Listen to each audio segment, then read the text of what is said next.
안녕하세요. 반갑습니다. 스카이 에듀 친구 여러분, 사계절 국어의 쭈쌤입니다. 오늘은 고전산문 허생전, 박지원의 허생전 같이 공부해 보도록 할게요. 자, 전체 줄거리부터 파악을 해보도록 하겠습니다. 가난하고 무능한 선비인 허생이 아내의 질책에 독서를 중지하고 집을 나가요. 허생이 변씨에게 빌린 돈으로 매점매석이라는 것은 한 분야에 있는 물건을 다 사들이는 거예요. 그리고 나서 그거를 나중에 독점으로 다시 파는 거죠. 큰 돈을 벌고 빈섬의 이상사회 건설을 시도합니다. 그 후 집으로 돌아온 허생은 변씨와 친분을 맺고 조선의 취약한 경제구조와 인재등용의 불합리성에 대해서 이제 비판을 좀 하게 됩니다. 허생이 이완에게 3가지의 계책을 제안하나 이완이 거절을 해요. 허생이 명분만 중시하는 집권층의 형태에 격분하면서 이완을 크게 꾸짖습니다. 그리고 허생이 종적을 감추게 되는 그런 내용으로 이루어져 있고요. 등장인물 확인해 볼게요. 허생은 비범한 풍물을 지니고 있는 가난한 선비로 지배층에 대해 비판적인 태도를 보이고 이용후생의 실학사상을 실천하는 인물이에요. 허생의 처는 실용적 사고를 지닌 인물로 경제적인 능력을 중시합니다. 허생으로 하여금 상행위를 하는 계기를 제공해요. 변씨는 허생의 인물됨을 꿰뚫어보는 안목을 지닌 인물로 이완대상과 허생의 매개자 역할을 합니다. 이완은 작가의 비판 대상이 되는 인물로 무능한 지배계층을 대변하며 과거의 인습에 얽매여 새로운 변화를 거부하는 그런 명분만 중시하는 당대 지배계층을 얘기해요. 가난한 선비인 허생은 집에서 과거 시험도 준비 안 한 채 그저 책만 읽고 경제활동 하지도 않아요. 그래서 앞부분에서 굉장히 중요한 게 뭐냐면 앞부분에서는 허생이 바로 비판의 대상이에요. 이 앞부분에서는요. 허생이 비판의 대상이 됩니다. 알겠죠? 집에서 과거 시험 준비도 중단한 채 그저 막 놀고 먹고 책만 읽고 있는 거, 탁상 공부만 하고 있고 그러자 허생의 처가 질책을 해요. 그래서 앞부분에서는 오히려 작가 의식을 대변하는 인물이 허생의 처가 됩니다. 허생 같은 경우는 여기서는 오히려 명분만 중시하는 좀 당대 지배계층의 모습을 보여주고요. 그리고 실용적인 모습은 오히려 허생의 처가 보여주게 되죠. 그래서 허생의 처가 작가 의식을 대변하는 인물이고 허생은 비판의 대상, 명분과 지배계층으로 여기서 실용주의라면 허생의 처인 거죠. 그래서 앞부분은 오히려 다르다라는 걸 꼭 알아두셔야 돼요. 넘어가 보겠습니다. 허생은 탄식하며 독서를 중단하고 집을 나서게 됩니다. 큰 장사꾼만이 할 수 있는 말이었다. 만금을 손쉽게 얻은 허생은 누구한테? 변씨한테 얻었어요. 변씨는 신흥 상인계층으로 굉장한 부자인데 그냥 허생 아무것도 없으면서 가서 빌려달라 그래요. 10,000원 빌려줘! 이게 엄청나게 큰 돈을 빌려달라고 하는데 변씨는 줍니다. 왜냐면 변씨는 아까도 얘기했듯이 인물에서 바로 굉장히 안목이 있는 사람이었어요. 그러다 보니까 허생 뭔가 있는 것 같다. 얘는 성공할 애다. 그래서 그걸 알아보고 돈을 준 겁니다. 만금을 손쉽게 얻은 허생은 집에도 가지 않고 안성에 가는데 안성은 경기와 호남의 갈림길이고 산남의 요충지렸다 하고 이제 충청도, 전라도, 경상도 다 오는 그런 부분이다 해서 그 길로 내려가서 안성에 거처를 마련하게 됩니다. 다음 날부터 그는 시장에 나가서 대추, 밤, 감, 배, 석류, 귤, 유자 따위 과일이랑 과일을 모두 거두어 샀어요.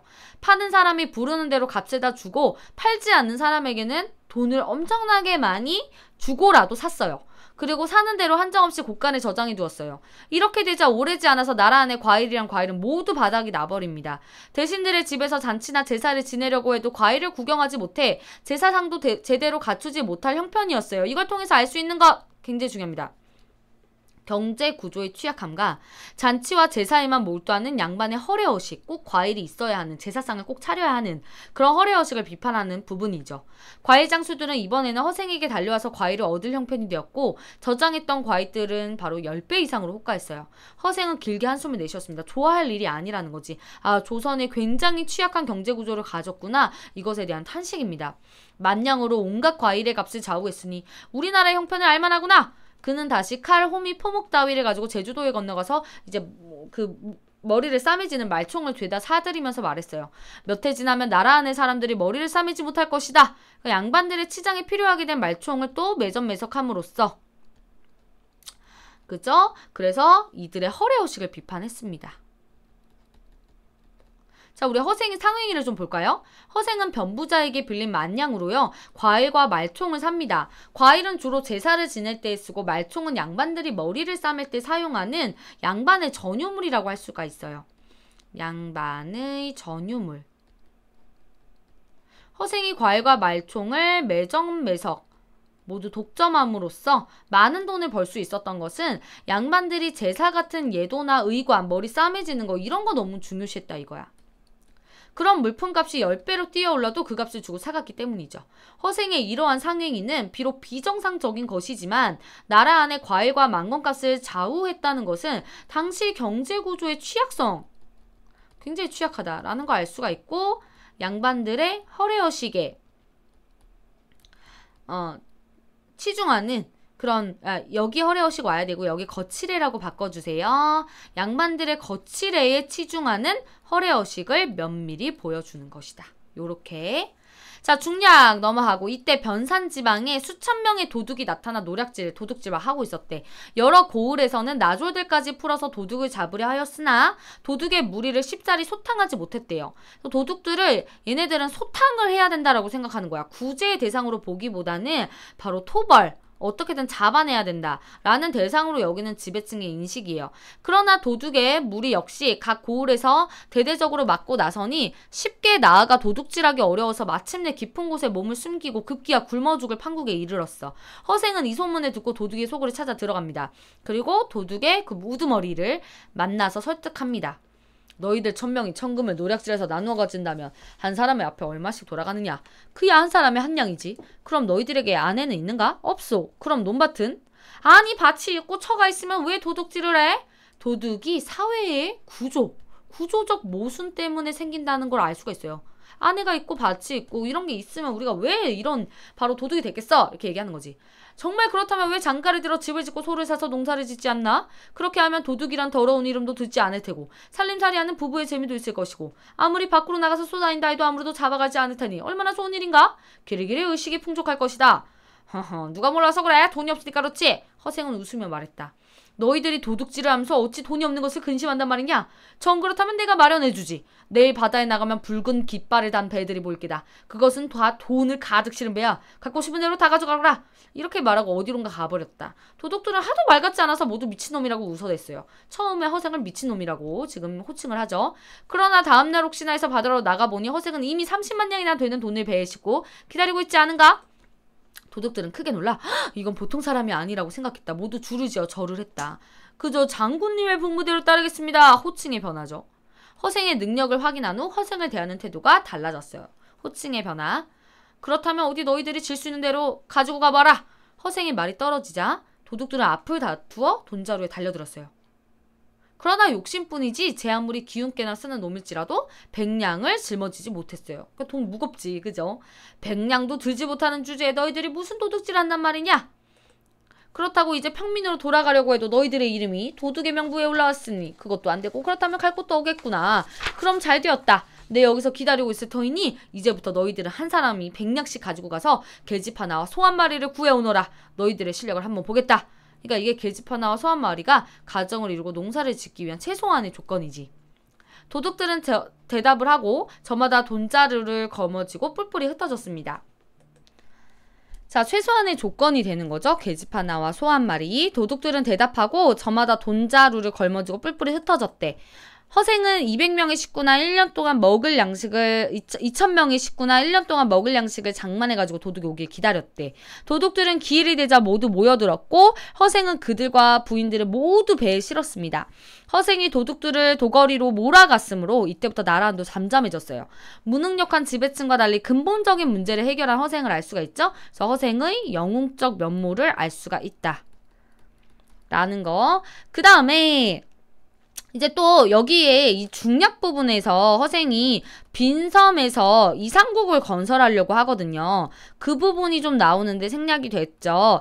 이상국을 건설하려고 하는데 사실 한계점이 있어요. 그래서 완벽한 이상국을 건설하지는 못하게 되는데 그 이유는 너무 작아서입니다. 그래서 거기서 이제 도둑들을 데리고 가가지고 정말 나라를 건설해서 거기서 농사도 짓고 잘 먹고 잘 살아요. 그리고 특히나 제일 중요한 게 빈섬에서 무역을 한다라는 점이 굉장히 중요해요. 박지원은 예로부터 이제 문물을 좀 교류해야 된다라는 거를 주장했던 사람이기 때문에 그런 무역이나 이런 것들이 이 이상국 빈섬에서 행해지고 있었다라는 것도 좀 알아두시면 좋겠습니다.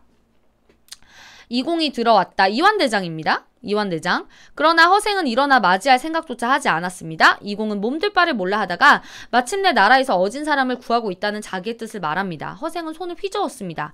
아이고 밤은 짧고 말은 기니 듣기에 지루하군. 지금 자네 벼슬 자리는 무엇인가? 어영대장입니다. 그래 그렇다면 나라에서는 믿을만한 신하겠군. 내 와룡 선생을 청구할 테니 자네가 임금에게 청하여 삼고 처리를 하게 할 수 있겠는가? 그러니까 이거 뭐예요? 인재 등용을 위한 노력이 필요하다. 임금이 정말 인재들한테 가가지고 고개를 숙여야 한다 이렇게 얘기를 하는 거야. 그러니까 어렵다. 그 다음에 일을 듣고자 합니다. 어떻게 왕이 고개를 숙일 수 없다 이렇게 얘기하는 거죠. 나는 둘째 뻔이라는 거 모르네. 눌러붙어서 재산 묻자 허생은 다시 입을 열었다. 조선이 옛날 그들에게 입은 은혜가 있다고 해서 많은 명나라 장졸들의 자손들이 도망하여 동쪽으로 온으로 떠돌이의 외로운 호라비 생활을 하고 있네. 자네가 조정에 청하여 종실의 딸들, 왕실의 딸들을 그들에게 시집 보내고 그러니까 명나라 유민들을 대우해라. 그리고 김유와 장유의 집 재산을 털어서 그들의 살림을 장만해 줄 수 있겠는가? 이렇게 얘기를 하는 거죠. 그러니까 정말 명나라 너희들이 입은 은혜가 있다라고 하는 명나라 그리고 명나라의 원수를 갚겠다 해가지고 북벌론을 하는 거잖아요. 청나라에 대한 반감으로 대두되던 북벌론의 진정성을 확인하고자 하는 거예요. 정말 너희들이 청나라를 정말 싫어하고 정말 거기를 정벌하고자 한다면 명나라의 그 장졸들의 자손들도 챙겨야 되지 않느니 이렇게 얘기를 하는 거지. 자 여기 이완대장을 등장시킨 이유를 먼저 체크해 보도록 하겠습니다. 이완은 임금의 신임을 받는 신하로서 바로 집권층의 태도와 관점을 대변하는 인물입니다. 그런 만큼 집권층의 입장을 고려해야 했으므로 허생이 제시한 시사 3책을 받아들이기 어려웠겠죠. 작가는 이완이라는 인물을 설정해서 명분만 앞세우고 당시 집권층의 무능과 북벌론의 허구를 비판하고자 한 것입니다. 한편 이완은 역사적 실존 인물이면서 그 실존 인물을 끌고 와요. 현실 인물이죠. 현실적 인물을 작품에 끌어와서 작품의 바로 사실성, 현실성을 극대화시키고자 한 작가의 의도를 알 수가 있었습니다. 자, 그러면은 넘어가 볼게요. 이것도 정말 생각조차 할 수 없는 문제가 아닌가? 이완은 한참이나 머리를 숙이고 있다가 비로소 고개를 들었다. 아유 어렵겠습니다. 이것도 어렵다 저것도 어렵다. 그럼 할 수 있는 일은 무엇인가? 그럼 아주 쉬운 일이 있으니 자네가 할 수 있겠는가? 원컨대 듣고자 합니다. 허생은 말했다. 대체로 큰일을 천하에 외치고자 한다면 먼저 천하의 호걸들과 교분을 맺지 않으면 안 되네. 또 남의 나라를 치고자 한다면 먼저 첩자를 쓰지 않고는 여태껏 성공한 예가 없었네. 적을 알고 나를 알아야 백전백승, 그러니까 백전불패, 지지 않는다. 지금 만주 땅에는 천하의 주인이 들어앉아서 바로 청나라입니다. 스스로 중국 사람과는 친하지 못했다고 여기는 터일세. 이에 조선이 솔선해서 다른 나라보다 먼저 항복을 하였으니 저들은 우리를 가장 믿을 것일세. 이제 우리가 우리 자제들을 파견하여 학문도 배우게 하고 벼슬도 하게 하는 등 옛날 당원의 고사를 따르고 상인들도 자유로이 내왕하도록 해달라고 한다면 그들은 우리의 청을 기뻐하며 허락할 것일세. 그렇게 되거든 나라 안에서 자제들을 뽑아서 머리를 깎고 되놈의 옷을 입혀 청나라 의복, 지식층은 빈곤가를 보도록 하게, 그리고 백성들은 장사꾼으로 멀리 강남에까지 들어가 그들의 모든 허시를 염탐하고 그 고장 호걸들과 친분을 맺어둔다면 그때야말로 군사를 일으키고 천하대사를 꾀하여 옛날의 수치도 씻을 수 있을 것이네. 그런 다음 명나라의 황족인 주씨를 찾아 천자로 받들고 만약 주씨가 없으면 천하의 제후들을 거느리고 천자가 될 만한 인물을, 그러니까 임금, 왕, 인물을 하늘에 추천한다면 우리나라는 잘되면 대국의 스승이 될 것이요 못되더라도 백구의 나라는 될 것일세 라고 얘기를 했습니다. 이완은 뭔 소리야. 청나라의 문물을 받아들이고 청나라에 우리 자제들을 보내자고? 특히나 되놈의 옷을 입히자고? 이런 거지. 아니 명분을 중시하는 애니까. 사대부들이 몸을 삼가고 예법을 지키고 있으니 누가 그들의 자제를 머리 깎게 하고 그 호복, 청나라의 옷을 입게 하겠습니까? 이렇게 얘기를 하는 거죠. 이 말에 허생은 버럭 화를 냈습니다. 소위 사대부란 놈들이 대체 어떤 놈들이냐? 이 땅에 태어나서 제멋대로 사대부라 하니 염통머리가 없지 않느냐? 바지 저고리로 온통 희게만에 입으니 이건 장사를 지내는 사람의 옷차림이요. 머리를 한데 묶어서 송곳처럼 상투를 트니 이건 남만의 방망이 상투가 아니냐. 그러면서 어찌 예법을 암내 주둥이를 놀리는 거냐. 옛날 번옥이는 사사로운 원혼을 갖고자 머리 자르는 것을 아까워하지 않았고 무령왕은 나라를 부강하게 만들고자 호복을 입는 것을 수치로 여기지 않았다. 지금 명나라의 원수를 갖겠다고 하면서 그래 그까지 상투 하나를 아낀단 말이냐? 뿐만 아니다. 장차 말타기, 칼찌기, 창찌르기, 활다기, 돌팔매질을 익혀야 하거늘 그 넓은 소매를 고칠 생각은 하지 않고 예법만 찾아?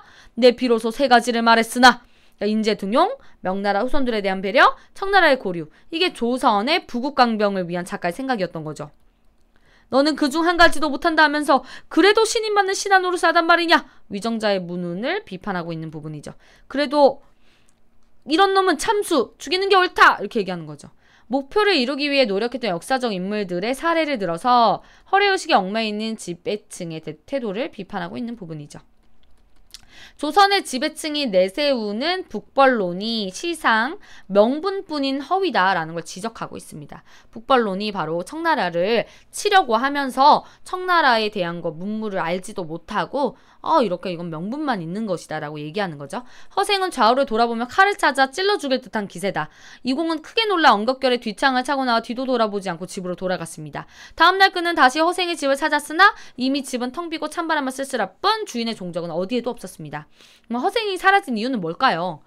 당대 현실에 대해서 비판적인 시각을 가지고 있던 허생은 현실을 개혁하고자 하여 이완대장에게 세 가지 계책을 제안합니다. 그러나 대의명분을 중시하는 이완대장이 제안을 거절하자 허생은 이튿날 종적을 감추죠. 이는 당시 상황에서는 허생의 주장이 현실적으로 수용되기 어려운 급진적인 것이었음을 암시합니다. 한편 일반적인 고전소설과 다른 중심인물의 잠적이라는 바로 미완의 결말 구조는 알아두셔야 됩니다. 암시와 여운을 주어 허생의 이인다운, 비범한 사람이라는 뜻이죠. 풍모를 강조하는 효과를 거둡니다. 자, 허생의 행위에 따른 작가의 현실구조 인식. 집에서 글만 읽으며 경제적으로 무능력한 양반의 삶이죠. 이거는 바로 사대부의 허위적인 삶. 비판하는 부분이고 이건 이 부분은 내가 중요하다 그랬잖아, 쌤이. 바로 뭐라 그랬어? 허생이 비판이 돼요. 이 부분에서 앞부분인데 이 부분에서는 허생의 처가 오히려 작가 의식을 대변하고 허생이 비판의 대상이 되고 변씨에게 돈을 빌려 말총과 과일에 매점 매석을 하여 돈을 벌게 된다. 여기서 취약한 경제구조. 하나 더 있었죠? 바로 양반의 허례허식. 비판하는 거 있었죠? 이것도 꼭 기억을 해주시고요. 자, 도둑이 된 양민들을 데리고 빈섬으로 이동한다라는 것도 이제 무능력한 지배층 비판하는 부분도 있죠. 지배층이 해결하지 못한 일을 허생이 해결을 했거든요. 무능력한 지배층 비판이 있었고 그 다음에 이용후생. 먼저 잘 먹고 잘 사는 이용후생 정책에 부재 없었다라는 것이 비판 받아 마땅하다라는 거 기억을 해주십시오. 자, 그리고 이완대장에게 이제 시사삼책을 제시한 부분이 있었죠. 이 부분에서 북벌론의 허구성을 비판하고요.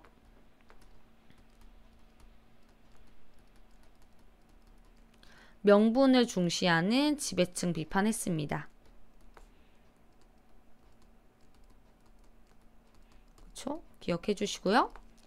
자, 허생전에서 드러난 허생의 삶은 두 가지로 평가할 수 있겠죠. 긍정적인 평가는 군도들, 그 도둑들을 이끌고 빈섬에서 이상국 건설을 시도합니다. 자신의 이상을 실천함으로써 성과를 얻는 동시에 그 어려운 처지의 백성들을 구제했고요. 이완에게 시사삼책을 제시하는 것도 당대 문제점 바로 인식하고 이를 극복하기 위한 해결책을 제시했다고 할 수가 있어요. 하지만 부정적인 평가, 변씨에게 자신을 장사치로 보느냐고 역정을 내는 게 이제 마지막 부분에 여기 생략이 되었는데 그 부분을 통해서는 산업공상, 선비, 농부, 그 기계 만든 사람, 그 다음에 상인, 전통적 계급의식을 완전히 타파하지 못해요. 그러니까 상인이라는 게 가장 천하다라고 생각하는 계급적 한계를 완전히 극복하지 못하고요. 시사삼책이 받아들여지지 않자 사라지는 것도 실천적인 노력을 하지는 않았다라는 걸 알 수가 있습니다. 핵심 정리 가볼게요. 자, 전지적 작가 시점이고요. 주제는요. 지배층인 사대부의 무능력함, 무능과 허위의식 비판. 무능과 허위의식을 비판했다. 허생전은 허생이라는 영웅적인 면모를 지닌 인물을 통해서 당대 사회의 경제적 그리고 사회적인 제도의 취약점과 모순, 지배계층인 사대부의 무능과 허위의식을 풍자한 소설입니다. 이 작품에서 허생의 행위는 크게 세 가지로 나누어 볼 수 있는데 우선 첫 번째, 매점 매석을 통해서 많은 돈을 벌어요. 그래서 당시에 취약한 경제구조뿐 아니라 허례허식에 치우친 양반들을 비판하고 풍자하고요. 두 번째는 허생이 군도를 이끌고 빈섬으로 들어가요. 이를 통해서 지배층의 무능으로 말미암아 양민이 도둑이 될 수밖에 없는 그런 사회 구조를 비판하면서 빈민을 구제하고 이용우생, 먹고 사는 거, 그것의 실천을 강조하죠. 그리고 마지막 세 번째는 이완대장과 만나 대화하는 것이었어요. 허생은 이완에게 부의 결탁, 유학과 무역이라는 시사삼책을 제시하지만 양반 지배계층을 대변하는 이완은 그것을 받아들이지 못하죠. 이를 통해서 의미 없는 북벌론만을 내세우는 무능한 양반계층을 비판하고 있습니다. 이렇게 볼 때 이 작품은 허생이라는 작가의 대리인을 내세워 현실인식과 그에 대한 비판의식을 드러내고 있는 부분인 거죠. 근데 아까도 얘기했듯이 앞부분은 허생이 비판의 대상이고 허생의 처가 작가의 대리인이었습니다. 자, 그러면 우리 OX 문제 좀 확인해 볼게요. 여러분들 영상 잠깐 멈췄다가 먼저 풀어보세요. 그리고 채점하는 식으로 확인을 해보시길 바랄게요. 이 글에서 양반들은 조상을 받드는 제사와 의식을 중시 여겼다.